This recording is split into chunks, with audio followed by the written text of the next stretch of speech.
Bakit nagiging source ng matinding kalungkutan ng isang bata ang magulang na wala sa tabi niya sa panahon ng kanyang pagkabata?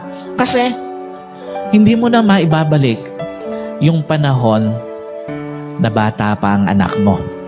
Sa mga magulang na hindi mo na iparamdam na ibigay ang presence mo sa panahon na bata siya, ang lalim ng iiwang sugat nito sa kanya. Kasi nga, kahit ano gawin mo, hindi mo na maibabalik yung panahon na bata pa yung anak mo eh. Kahit anong bawi ang gusto mo, hindi mo naman pwedeng pabalikin pa yan doon sa pagiging bata kung lumaki na yan. Hindi mo na rin maibabalik yung mga moment na dapat nasa tabi ka niya. Lahat ng mga bata na nakapagtanim ng sama ng loob sa kanilang magulang, ang unang-unang source, absenteeism o parental absenteeism.